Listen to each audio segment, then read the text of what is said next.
Te damos la cordial bienvenida a tu programa Palabras de Vida Eterna.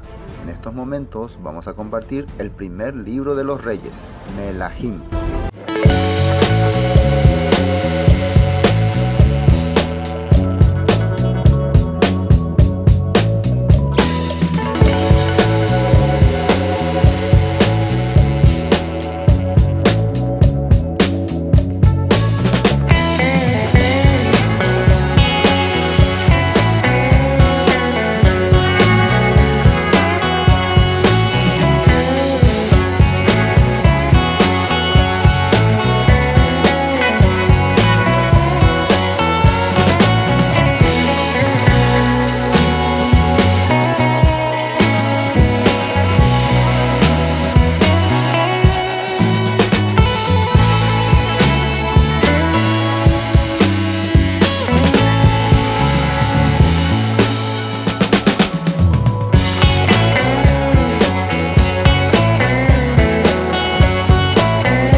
Una transgresión terrible, se cae todo.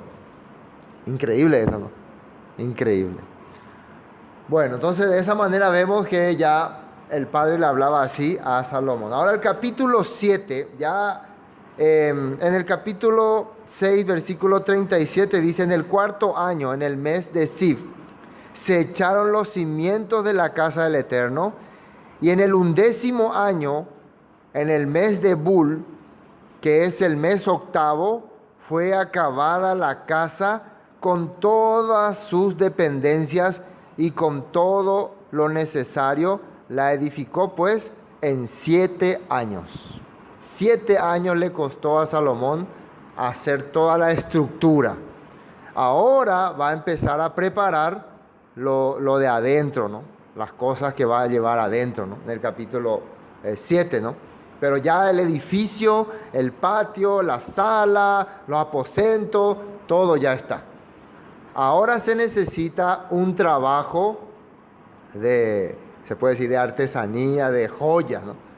El trabajo que había hecho, ¿cómo se llamaba? Bezalel, ¿no? En el tabernáculo, ¿no? Y vamos a ver lo que dice acá. Versículo 1.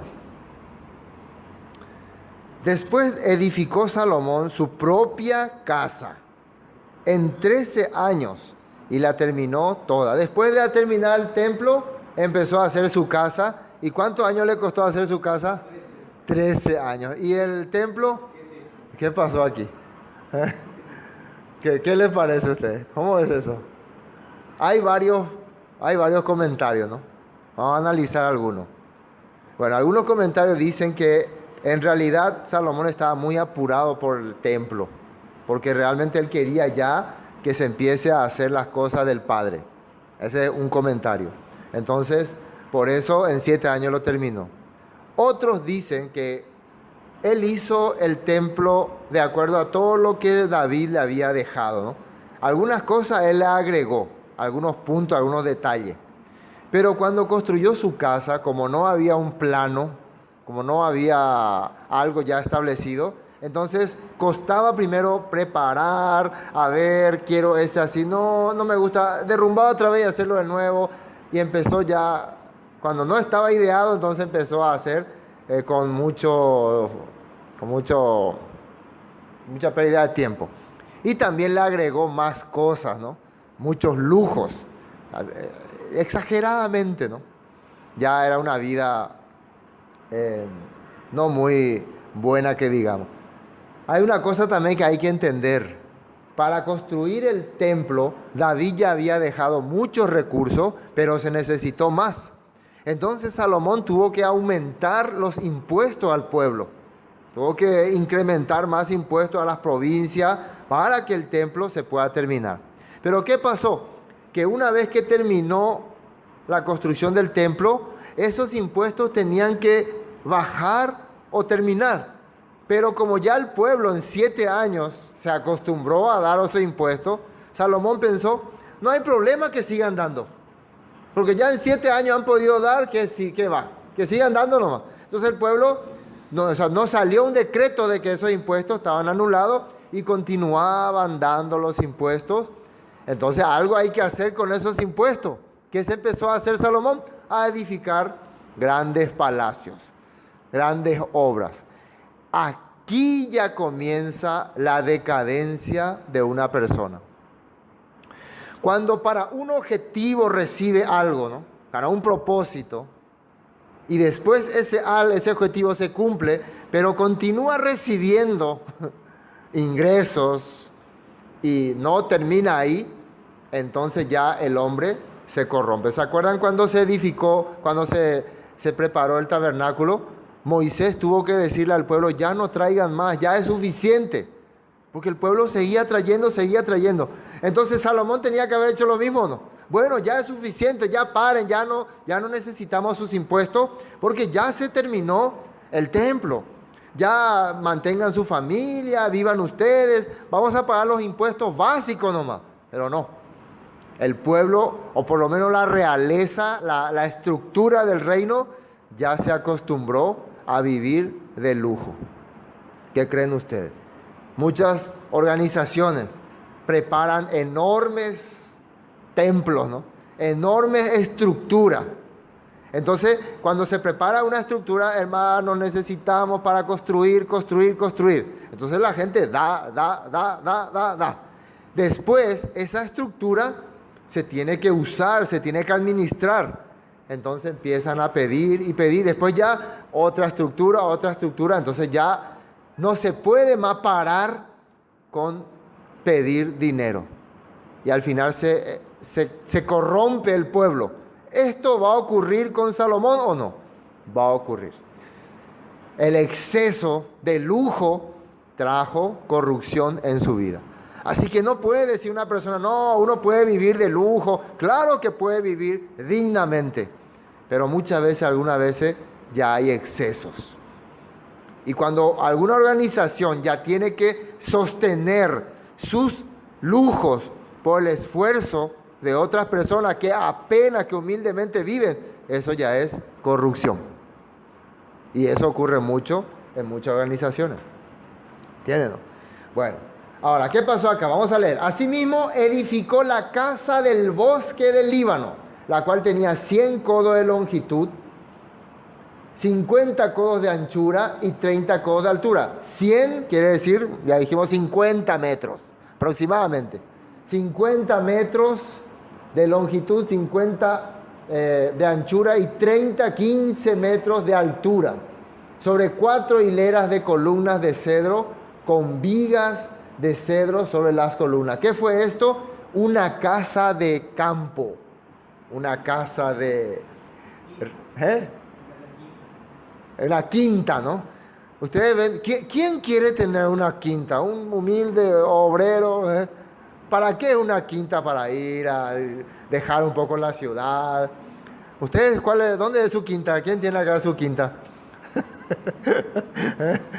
Entonces, ahí ya se están dando cuenta que, además, impresionante la construcción. No fue una casa de campo, no era un tipo sucón, ¿vale? ¿Qué hizo?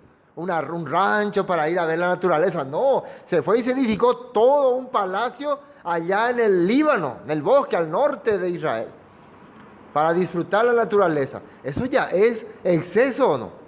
Así estaba viviendo nuestro rey Salomón. Y estaba cubierta de tablas de cedro arriba sobre las vigas que se apoyaban en 45 columnas. Cada hilera tenía 15 columnas. Y había 3 hileras de ventanas, una ventana contra la otra y 3 hileras. Todas las puertas y los postes eran cuadrados y unas ventanas estaban frente a la otra en 3 hileras. También hizo un pórtico de columnas que tenía 50 codos de largo y 30 codos de ancho. Y este pórtico estaba delante de las primeras con sus columnas y maderos correspondientes. Hizo asimismo el pórtico del trono en que había de juzgar, el pórtico del juicio, y la cubrió de cedro de suelo al techo. O sea, aquí estamos viendo que construyó primero su casa, después un salón con columnas, un salón puro con columnas para hacer algunas actividades, y también un tipo palacio de justicia, ¿no? Construyó un lugar donde ahí se iba a implantar la justicia, todo de cero. En algunas películas, precisamente esa película de Salomón que hemos visto, cuando él está juzgando a la mujer y su bebé, ahí aparece, ¿no?, esa estructura ahí lleno de cedro. Entonces empezó a edificar cosas exuberantes, ¿no?, para él sentarse a juzgar. Después, continuemos. Estos son aparte del templo, un edificio aparte del templo.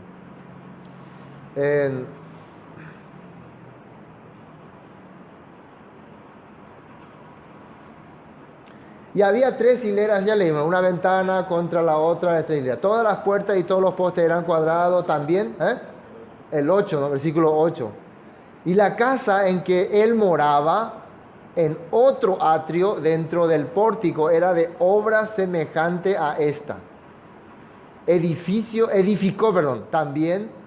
Esto es otra cosa interesante. Edificó también Salomón para la hija de Faraón que había tomado por mujer una casa de hechura semejante a la del pórtico. Una enorme mansión también hizo para su esposa. O sea que la esposa tiene que vivir con el rey, ¿no? O por lo menos en el palacio del rey tiene que tener una habitación. No, esta esposa tenía su propio palacio. Bueno, recuerden que ese matrimonio era algo político, ¿no? Entonces, darle todos los lujos, darle autoridad a la hija del rey de Egipto, era siempre mantener una buena relación. Entonces, Salomón prefería usar la diplomacia, el lujo, para evitar guerras. Todas aquellas obras fueron de piedras costosas. ¿Quién pagaba estas piedras? El pueblo, ¿no?, con su impuesto. Cortadas y ajustadas con sierras según las medidas, así por dentro como por fuera, desde el cimiento hasta los remates. y asimismo por fuera hasta el gran atrio. ¿De qué estamos hablando ahora? ¿Del templo? ¿Del templo estamos hablando? No, estamos hablando de lo que Salomón construyó después de haber terminado el edificio del templo. Entonces se gastó mucho, se trabajó mucho y se le desgastó mucho al pueblo cuando se tenía un propósito, pero no, vamos a construir más, vamos a construir más. ¿Qué les parece? El predicar el evangelio no es simplemente pensar en vamos a construir, vamos a construir, vamos a construir, sino que en llevar el mensaje, en transmitir la voluntad del Padre a otras personas. Si es necesario un lugar para reunirnos, se puede modestamente edificar algo que ya abastezca. Pero hoy en día mucha gente no quiere algo de lujo, quiere gigante, quiere enorme. Y después eso hay que mantener también. Esto es lo que está ocurriendo aquí. Continuando, el cimiento era de piedras costosas, piedras de grandes, piedras de 10 codos y piedras 10 codos. ¿Cuánto es 10 codos? 5 metros. Piedra de 5 metros de tamaño, ¿no? ¿Enorme o no? Enorme. Y piedras de 8 codos, 4 metros. De allí hacia arriba eran también piedras costosas, labradas conforme a sus medidas, y madera de cedro.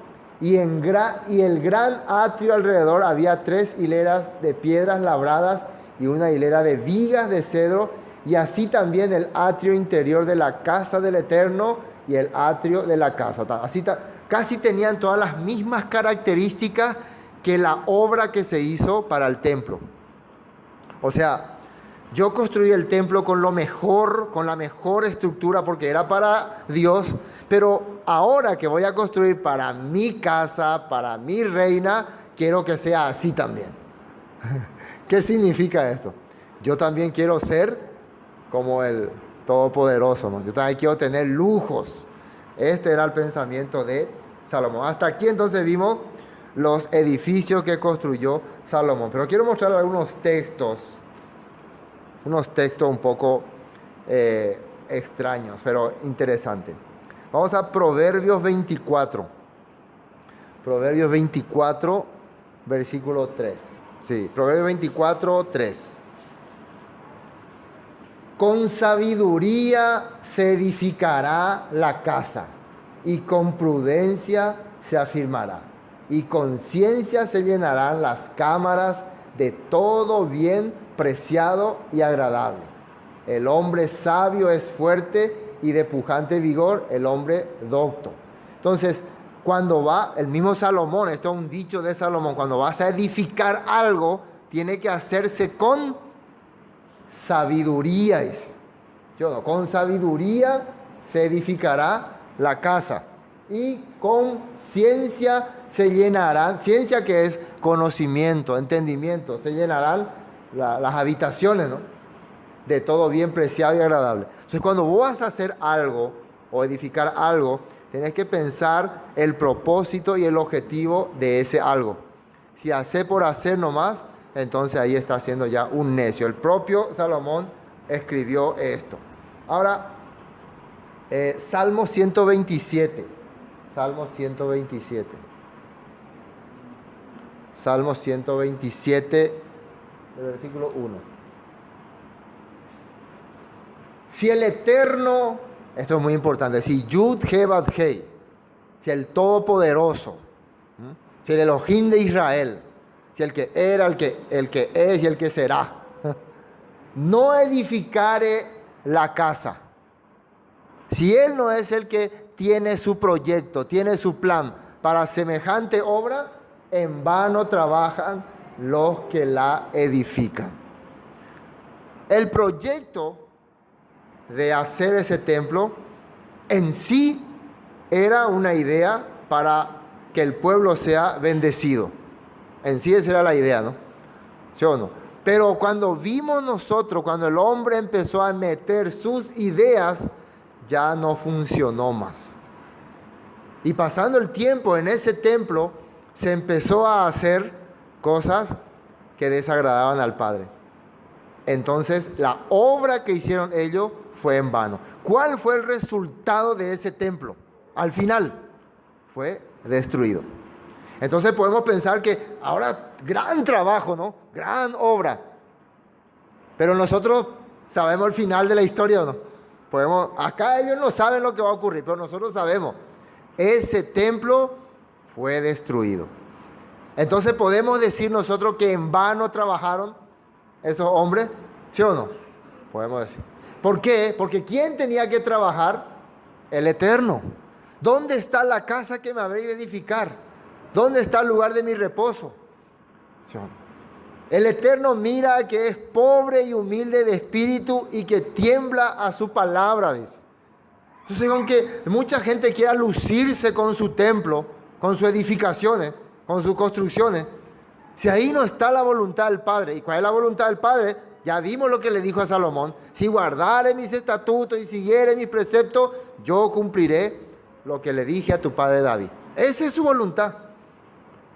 La voluntad del Padre es crear de esto una discoteca, un evento de baile, ¿no? No. O de cualquier lugar que querramos hacer. Si su voluntad es llevar la palabra, fortalecer la voluntad del Padre, entonces eso es obra del Padre.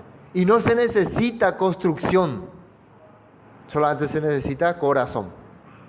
Amén. Sí. En Apocalipsis, ¿qué dice? Que no había templo, dice. Porque el Todopoderoso, el Elohim de Israel, el Cordero, eran el templo. ¿Qué representaba el templo? El lugar donde se reunían, el lugar de adoración. Eso es el templo. Por eso en la Biblia, ¿a qué le llama en el Nuevo Testamento? ¿A qué le llama templo? A nuestra vida, a nuestro cuerpo, ¿no?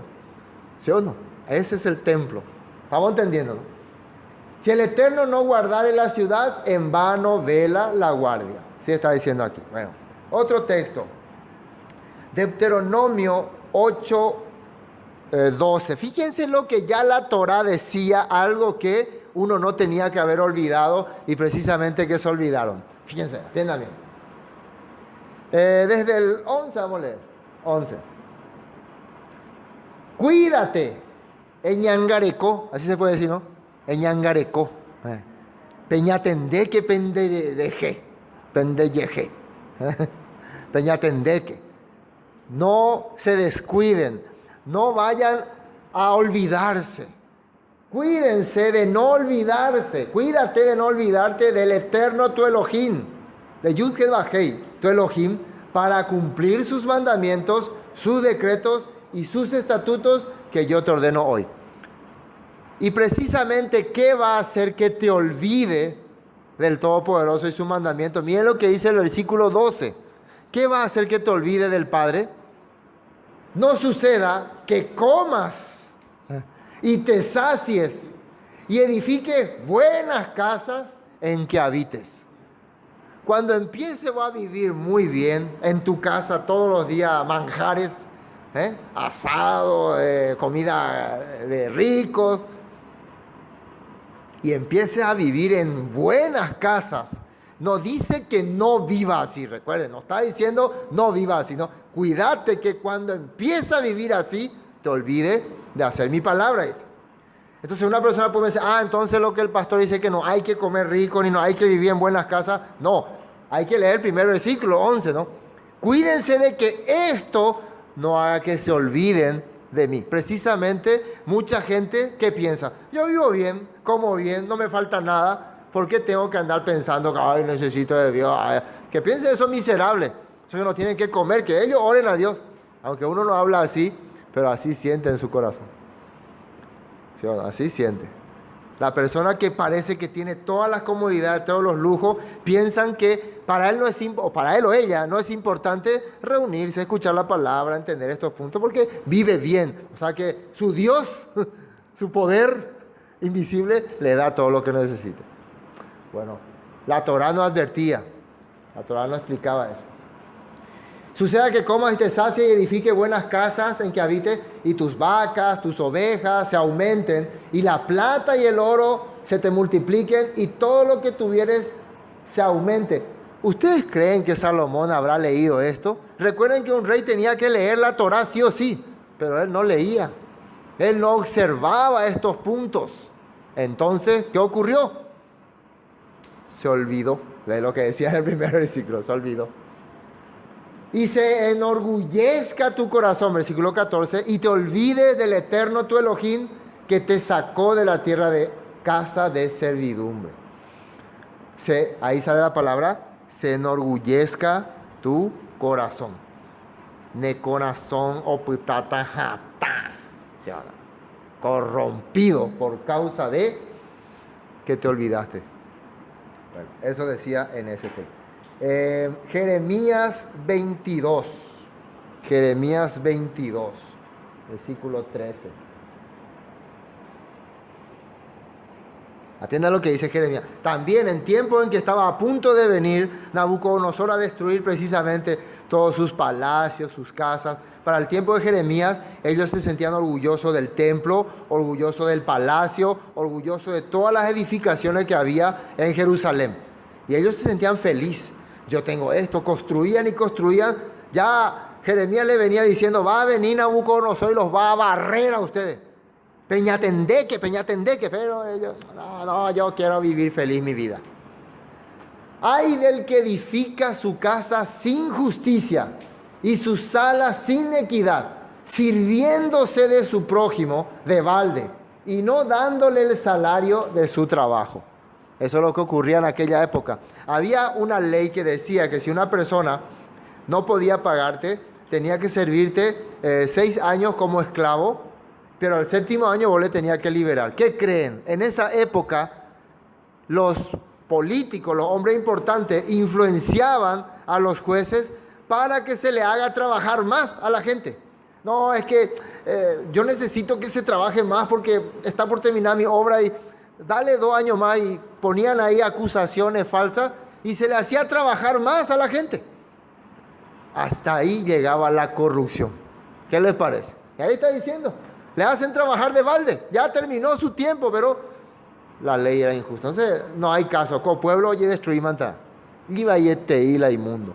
Así termina una sociedad corrupta. Pero ellos, claro, ellos al templo se iban a adorar, oh Adonai, se iban a adorar al templo, pero estaban viviendo corruptamente.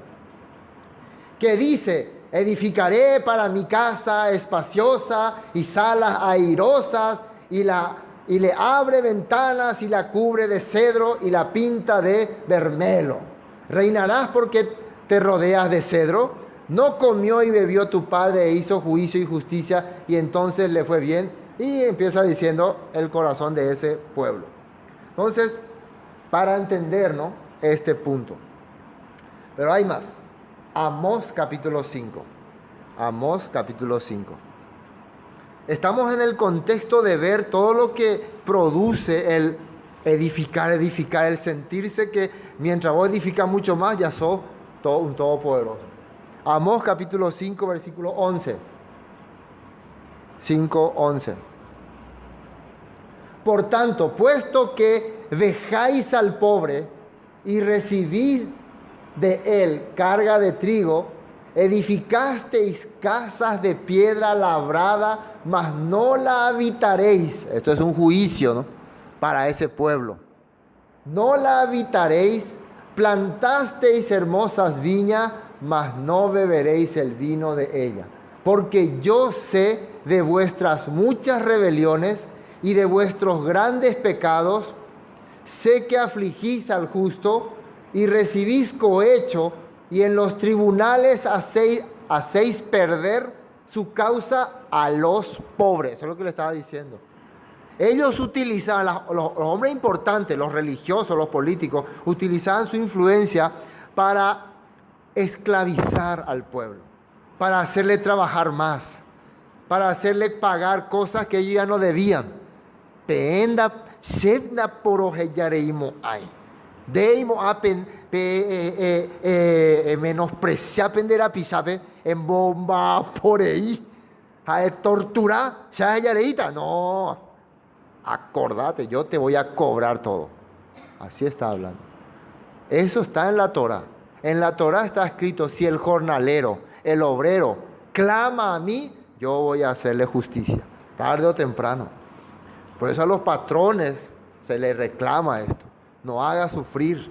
Aunque tu jornalero no tenga creencia en el Eterno, pero si vos le haces torturar y él se lamenta y clama, ahí te va a venir su juicio. Así dice la Escritura.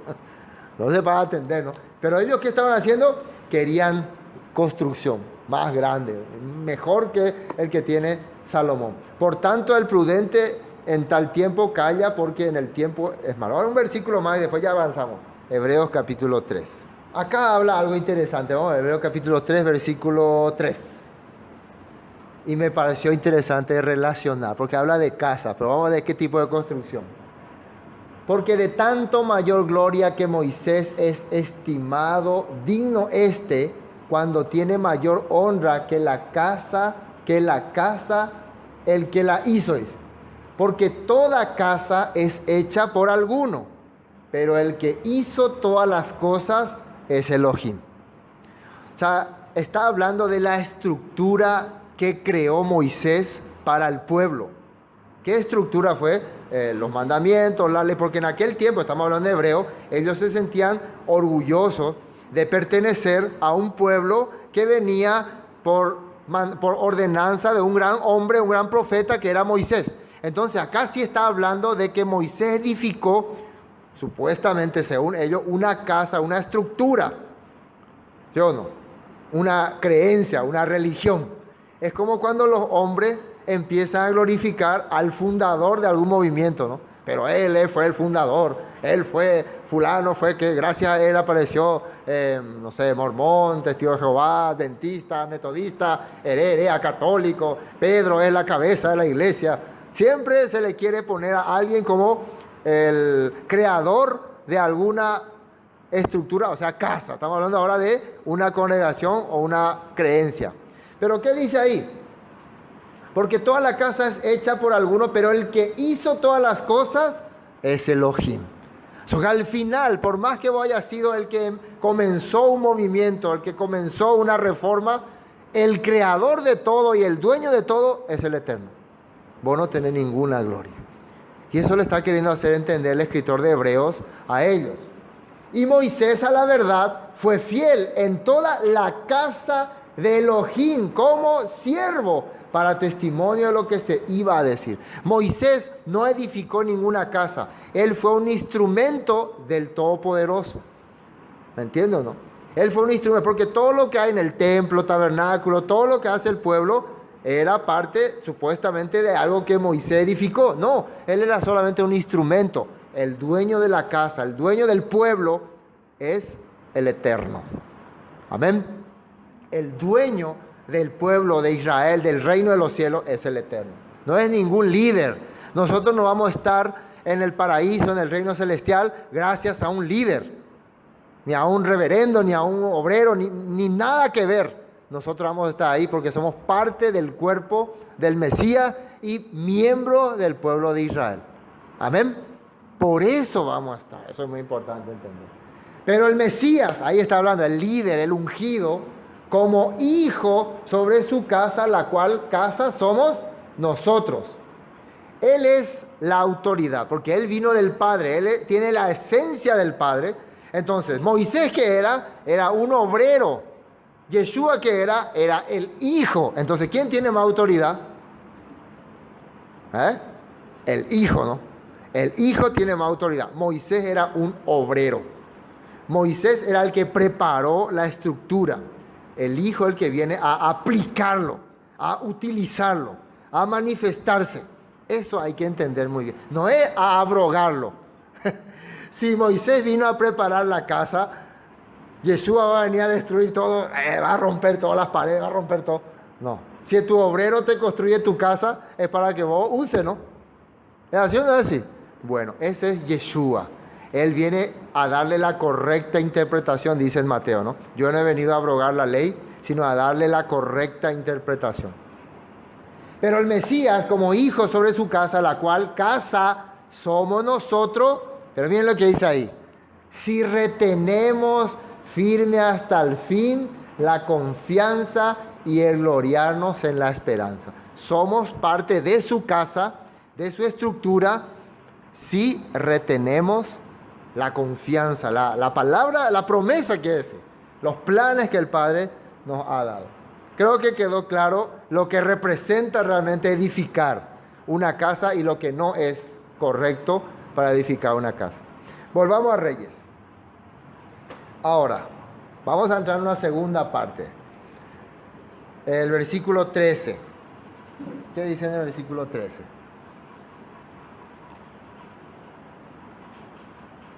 Y envió el rey Salomón e hizo venir de Tiro a Hiram.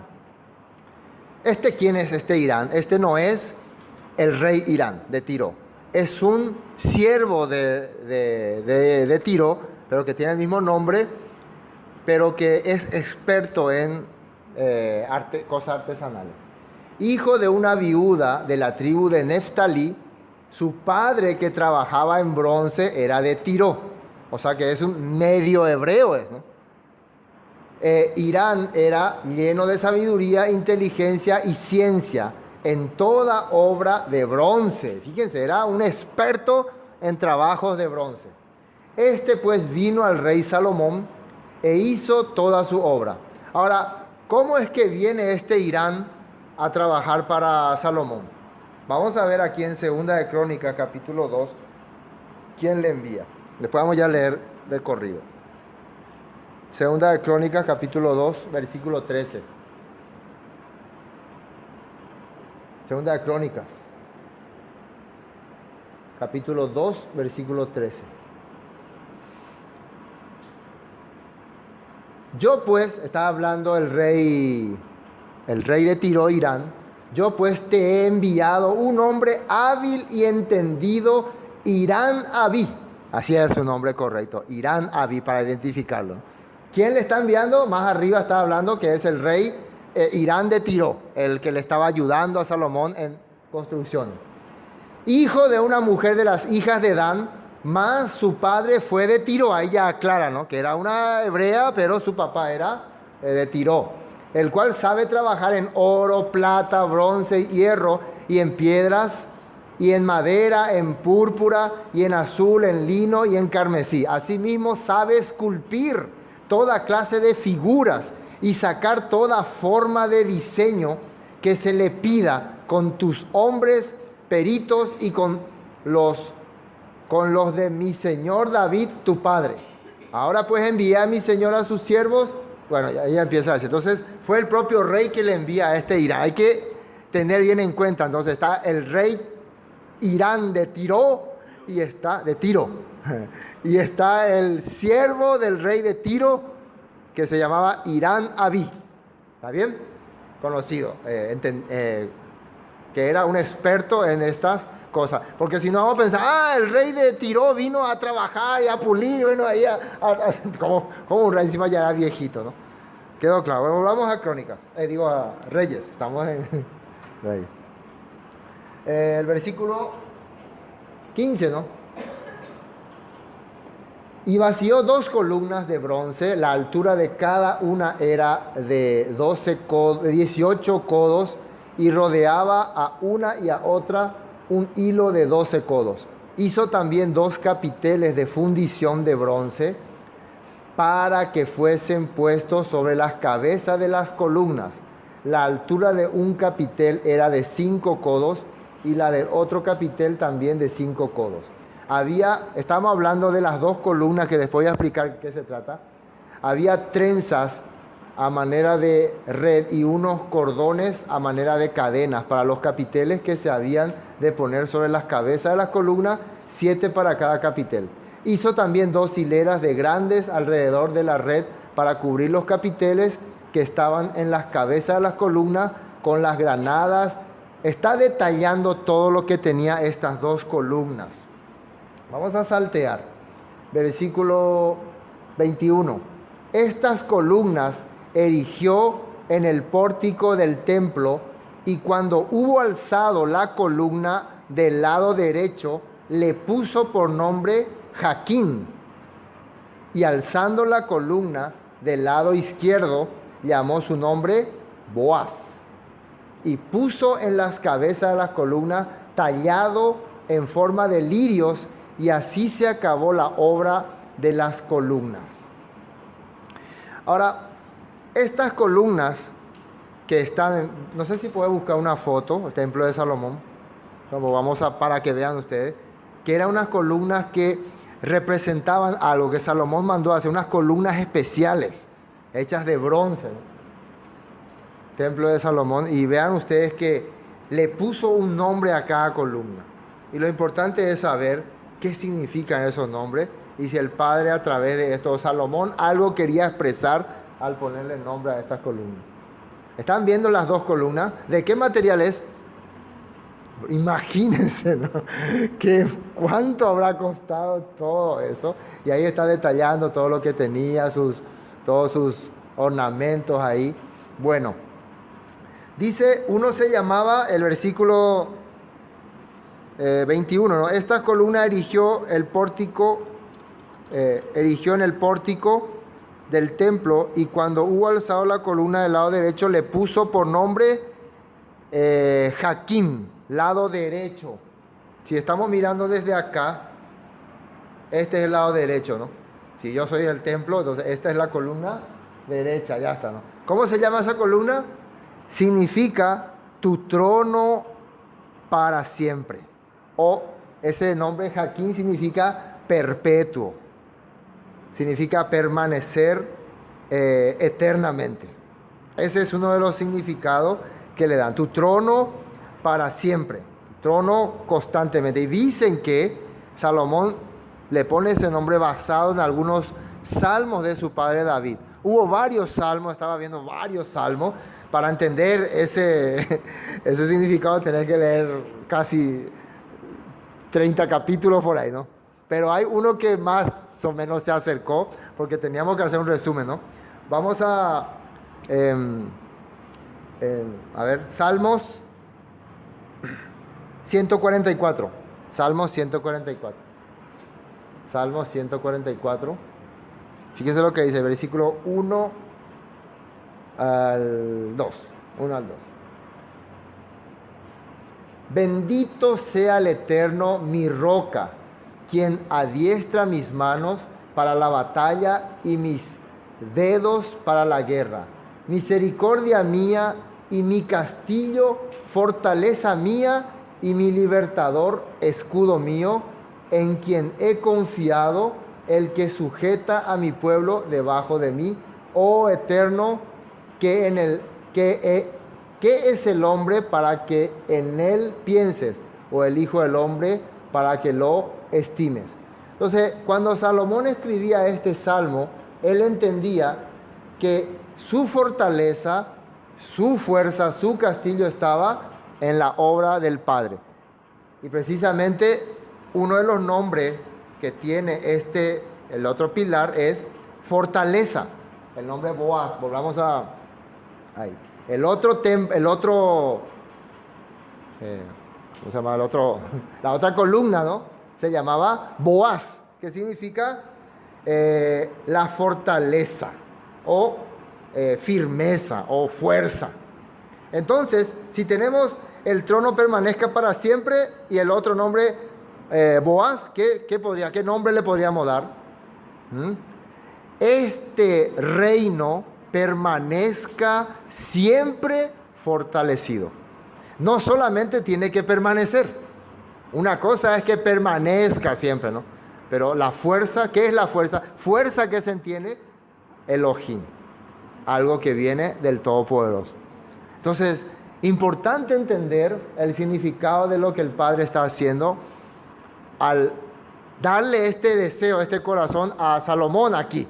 Quiere decir que cada vez que venga alguien a adorar en el templo, al mirar esas dos columnas que no están sujetando nada, fíjense que están ahí de adorno nomás, ¿qué va a entender? Este lugar representa que el trono, que el reino del Padre permanezca para siempre fortalecido. ¿Y qué es lo que le da fortaleza al reino? La Torá, la palabra, la escritura. Amén. Son dos columnas importantes.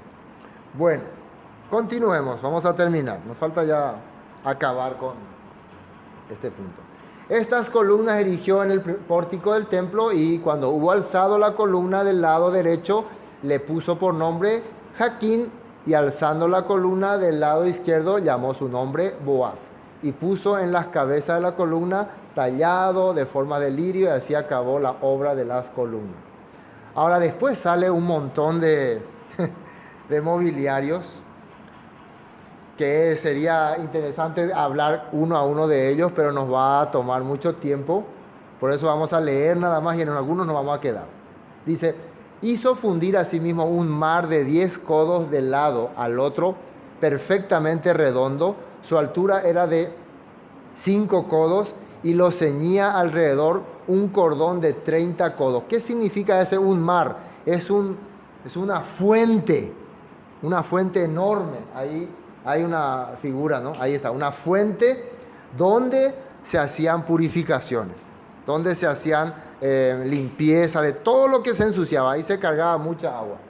Continuamos leyendo. Ahí está esa fuente. Después vamos a ver un video para entender. Y rodeaban aquel mar por debajo de su borde alrededor unas bolas como calabazas, 10 en cada codo, que ceñían el mar alrededor en 2 filas, las cuales habían sido fundidas cuando el mar fue fundido.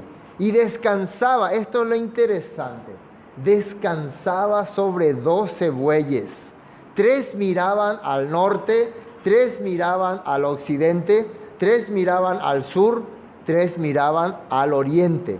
Sobre esto se apoyaba el mar, y las ancas de ellos estaban hacia la parte de adentro.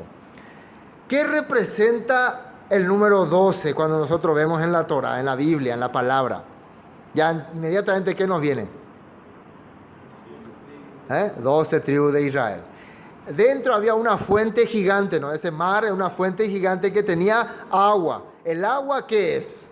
Que tantas veces vimos.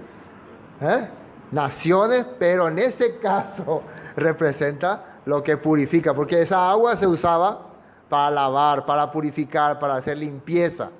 Entonces, si ahí hay 12 bueyes que están sosteniendo un mar que purifica, y lo que necesita ser purificado son las naciones, el Padre nos está haciendo entender que estos 12 bueyes representan a Israel, y que a través de Israel las naciones pueden ser purificadas. Por eso es que nosotros hacemos la tevilá, la inmersión. Representa dejar este sistema, dejar esta vivencia corrompida y ser parte de el pueblo de Israel. Ahora, ¿por qué bueyes? ¿Qué representa el buey? Representa el Aleph en la escritura y la fuerza de Elohim, el poder que mantiene a ese pueblo. Ese pueblo es dirigido por el poder eterno. ¿Qué decía en una parte que leímos en un salmo? En vano edifican la casa si el Eterno no lo crea. Si el Eterno no edifica la casa, en vano trabajan los albañiles, los labradores, los obreros, dice, ¿no? ¿Sí o no? Entonces el pueblo de Israel son 12 tribus, tiene su ordenanza, pero si no tiene la fuerza de Elohim, la fuerza del Dios de Israel, del creador de todas las cosas, es un pueblo insignificante, no sirve. ¿Están entendiendo lo que significa esa cosa que está ahí?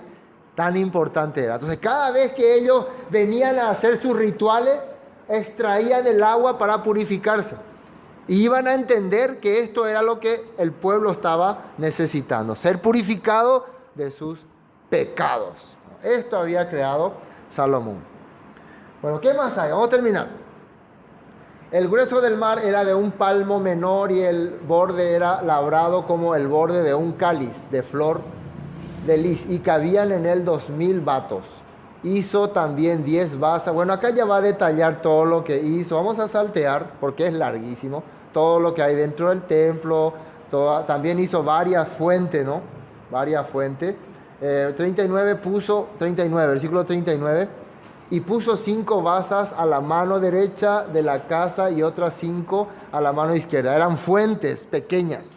Aparte de que había esa gran fuente, había fuentes pequeñas de bronce también. Y colocó el mar al lado derecho de la casa, al oriente hacia el sur. Asimismo hizo Hiram fuentes y tenazas y cuencos. Así terminó toda la obra que hizo a Salomón para la casa del Eterno. Ahora va a detallar lo que hizo. hizo 2 columnas y los capiteles redondos que estaban en lo alto de las columnas y 2 redes que cubrían los 2 capiteles redondos que estaban sobre la cabeza de las columnas. Ya hablamos de esta columna. Jaquín y Boaz, ¿no? Jaquín y Boaz. 42. 400 granadas para las 2 redes, 2 hileras de granadas en cada red para cubrir los 2 capiteles redondos que estaban sobre las cabezas de las columnas, las 10 basas y las 10 fuentes sobre las basas. Un mar, las 10 basas son tipo portafuente, ¿no? Así como una madera donde se ponía la fuente de bronce.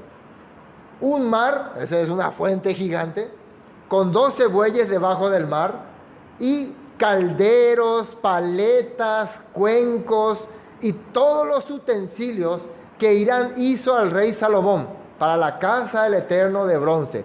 Todo lo hizo fundir el rey en la llanura del Jordán, bien lejos se trabajó, en la tierra arcillosa entre Sucot y Zaretán. Y no inquirió Salomón el peso de bronce de todos los utensilios por la gran cantidad de ellos. O sea, Eipurula y Purusea, no importa. Esto era importante porque era para la casa de Dios, ¿no?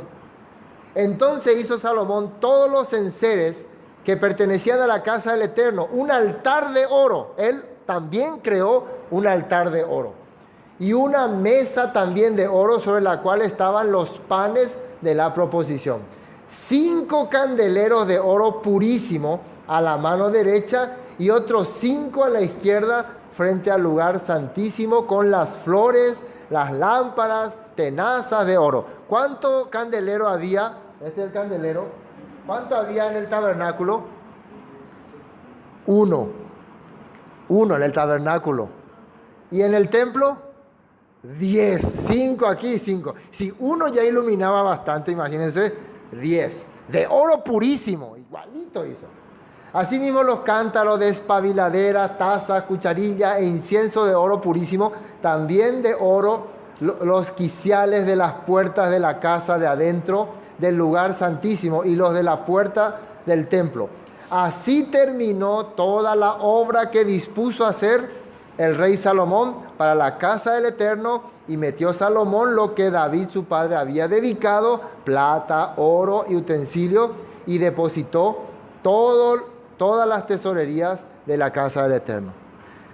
El próximo culto vamos a mirar cuánto aproximadamente cuesta todo esto, si hoy queremos hacer. Si hoy queremos tener esto, vamos a hacer un cálculo aproximado de cuánto cuesta. Y en el próximo capítulo ya Salomón va a traer el arca del pacto dentro de ese tabernáculo. ¿Qué hay en el arca del pacto? El maná, la vara de Aarón y las tablas de la ley, que son muy importantes.